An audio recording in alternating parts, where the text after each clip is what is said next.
Kami berkunjung untuk meninjau langsung keaktifan posko. Maksud kami berkunjung malam ini, kami melihat keaktifan, selain itu menyerahkan termogan yang belum dapat dan masker. Bagaimana termogan seperti yang disampaikan Pak Wali Kota pada saat kita ketemu kemarin, semua posko pasti dapat, tetapi yang harus yang aktif. Jadi kebetulan di sini RT 10 yang belum dapat kan. Terus mengenai masker juga sudah diserahkan. Kita ada 1.000 masker. Satu kecamatan demi kota dibagi per kelurahan, itu ada 200, untuk 15 kampung 200 itu yang kita bagi.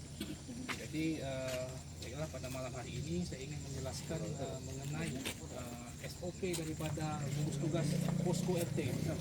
Jadi kita membuat portal, membuat posko, kita harus tahu apa tugas kita.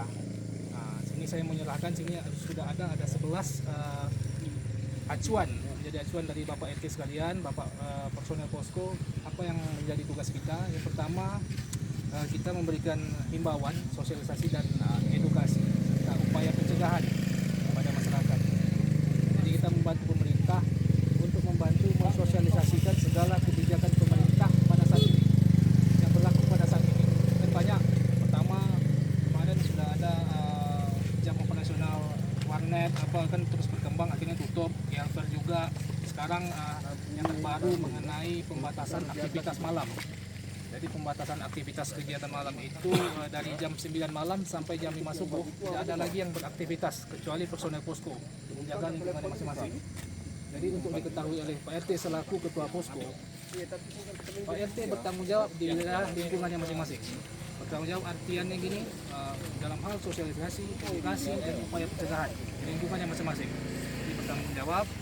Selain itu, tugas kita personel posko, kita memfilter, menyaring warga luar masuk ke wilayah kita, terutama itu yang dari zona merah. Jadi pada dasarnya setiap warga kita pun yang masuk, kita cek suhu tubuhnya. Ketika ditemukan suhu tubuh di atas 38 derajat Celcius, itu tolong dicatat di buku register. Di SOP sudah jelaskan harus menyediakan buku register di setiap posko. Buku tersebut ada beberapa item, menyebutkan nama, jenis kelamin, alamat yang dikunjungi, daerah asal, nomor HP, dan suhu tubuh. Yang paling penting itu mengenai suhu tubuh di atas 38. Tolong dicatat di buku register, dilaporkan ke kelurahan. Nanti biar pihak kelurahan rekap semua untuk melaporkan ke Puskesmas, biar ditindaklanjuti oleh pihak Puskesmas.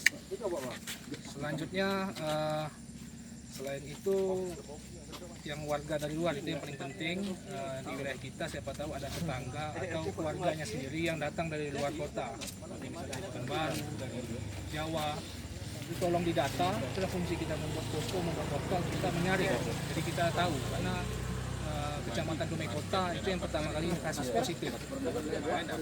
Kasus positif yang pertama itu bukan dari kita dalam, tapi orang dari luar. Itu yang kita kecolongan, dari luar datang, karena kita tidak ada posko tadi, kita dapat menyaring. Karena belum adanya inovasi seperti itu. Jadi harapan Pak Wali, mudah-mudahan sampai ke tingkat RT dalam upaya pencegahan ini minimal RT bisa menjaga warga yang masing-masing. Kita berharap mudah-mudahan pandemi virus corona ini cepat berakhir. Terus yang paling penting lagi, ini melarang anak sekolah untuk keluar lingkungan, karena sesuai anjuran pemerintah saat ini anak sekolah untuk tetap di rumah, belajar di rumah. Jadi yang keluar lingkungan tolong ditahan, tidak boleh. Itu yang paling penting. Terus mengenai pembatasan aktivitas malam tadi, dari jam 9 sampai jam 5 subuh, yang boleh keluar itu hanya orang yang bekerja malam atau ada kebutuhan yang sangat penting, yang mendesak. Selain itu tolong ditahan warganya untuk jangan keluar. Mengenai ini, ketika Dumai nanti sudah dilakukan PSBB, itu otomatis sudah ada sanksi ketika ada yang melanggar PSBB. Contohnya Pekanbaru sudah ada yang melanggar PSBB itu dikenai sanksi, keluar di atas jam 9 dikenai sanksi. Sekarang kita bagaimana membiasakan masyarakat untuk mengikuti kebijakan pemerintah saat ini. Seperti kita ketahui, Kota Dumai ini termasuk zona merah. Saat ini sudah ada 10 yang positif, mungkin bisa jadi menambah karena sudah masuk transmisi lokal sesama kita yang saling menular. Selanjutnya mengenai sosialisasi dan edukasi tadi, banyak kebijakan pemerintah saat ini yang sudah diedarkan oleh mengenai surat edaran Pak Wali Kota. Misalnya mengenai sholat tarawih, sholat Jumat, memang sudah ada. Itu yang jelas kita cukup memberikan himbauan. kepada pengurus masjid.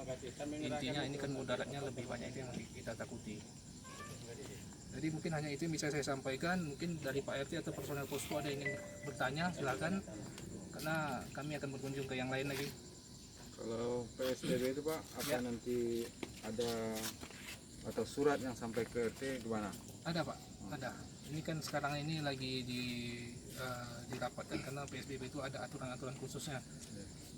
Apalagi Dumai sudah masuk transmisi lokal itu juga. Sekarang ini sebenarnya kita nih sudah seperti PSBB, tapi non PSBB.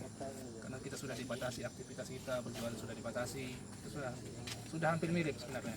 Ini Cuma Pak, PSBB lebih tegas.